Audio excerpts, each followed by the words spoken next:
Was really good. We back. It's the Boxing Clinic and more. Topping off the night with a boxing video. And speaking on fantasy matchup, don't do too many videos on fantasy matchup, but it got some good traction. It got some a lot of good reviews, a lot of good comments, a lot of bad comments as well, but a lot of good ones. On Facebook, and it's very important. If you want to see some of the hypothetical matchups and some of the other content that we do, look in the description, click the Facebook link, and hit the like button on there, and and join the Facebook group Boxing Clinic Gang. And if you want to inbox me a request or a question or whatever you got, you can do it there. Quickest way to reach me. But I'm talking about the G-Man, Gerald McClellan, about a Kronk Gym at one time, taking on Gennady Golovkin at middleweight. And this will be an excellent fight if the boxing guys can make it, happen, and both of them at their peak in their careers. Obviously, a lot of boxing fans know the tragic story of Gerald McClellan. Went over to the UK. And the story was kind of ironic, where I think he said, "F God, we don't need no God. We gonna, do what we got to do." Versus Nigel Benn. He goes in the ring. Then he get hit in the nose, and it messes him up. He broke up with Emmanuel Stewart. Went over there and got injured. And he's still living with those injuries today, and God bless his heart.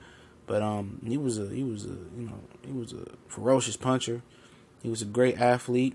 I think he sparred with James Toney, Tommy Hearns, and all of them. That was a classic Kronk sparring. And he was a middleweight. He beat Julian Jackson, and then eventually went to super middleweight. I think he fought Nigel Benn, and what happened. But he's an exceptional athlete.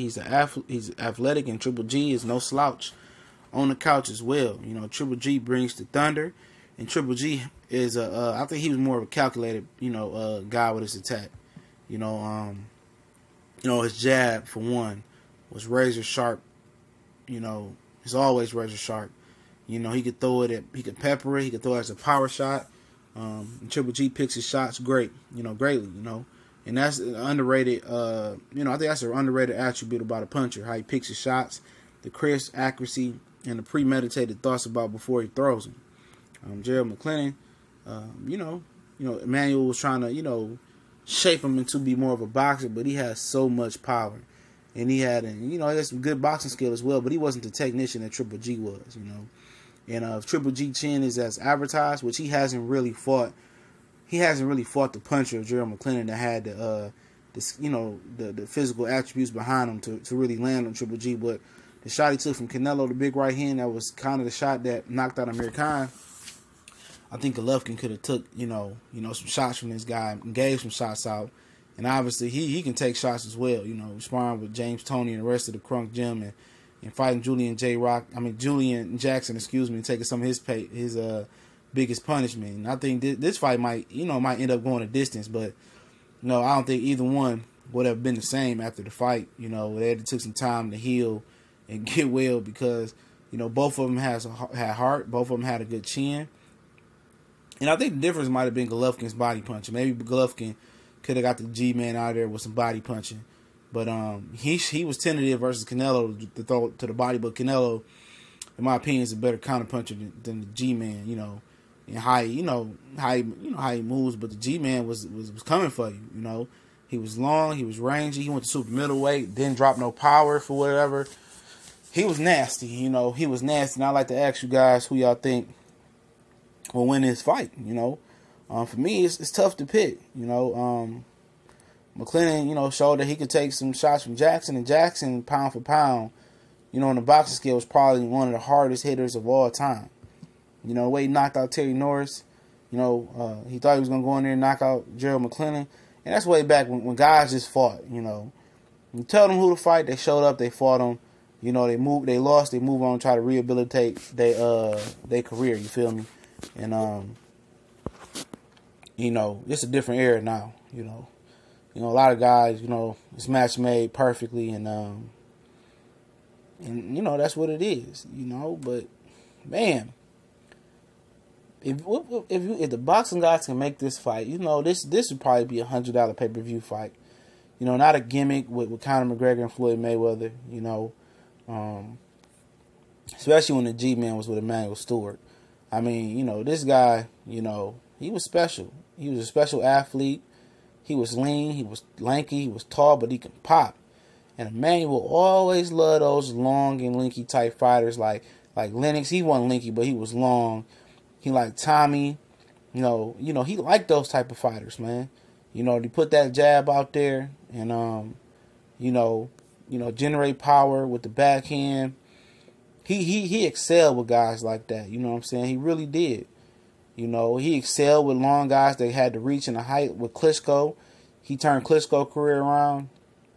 And he had Adonis Stevenson before he passed away. And he told Adonis Stevenson that if you fought Chad Dawson, you will win and become the title. Fight him if you get the opportunity.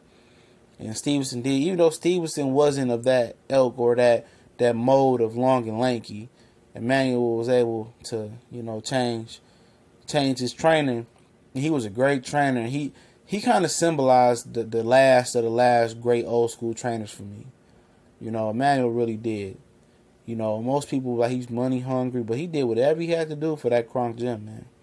And I remember Cornelius K9, you know, I ran into him at a restaurant. He was telling me about how Emmanuel Stewart had got, this before he passed, how he got mad at him because he chose to do something. I forgot what he chose to do something else, and he took his posters down the wall at Kronk and all that. And hopefully him and that brother mended that relationship. I think it was a business decision that he chose to make.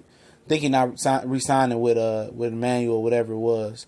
But you know, Emmanuel was tough, old school. He was a good trainer, and if he was in G-Man's corner that night, Golovkin, that might give me the you know, give him the heads up to beat Golovkin if he had Emmanuel in his corner. Emmanuel was the deal, man. I'm from Detroit. I know what he meant, what the Kronk gym meant, but I wouldn't count Gennady Golovkin out. I know I say that he's a perfectly match made, but I also give him credit for being a skilled fighter. And Golovkin is very, very skilled, and he's very calculated. And this would have been an all-time great fight, you know. And you know, this has been a fight where nobody backed down. And I think Golovkin's body punching might have tilted in his favor, but you know, Emmanuel and G-Man together, that'd have been tough to beat. But you know, let me know what y'all think, man. For y'all old heads that remember the G-Man, Gerald McClellan. For the young guys, look him up and check out his footage and everything on the story.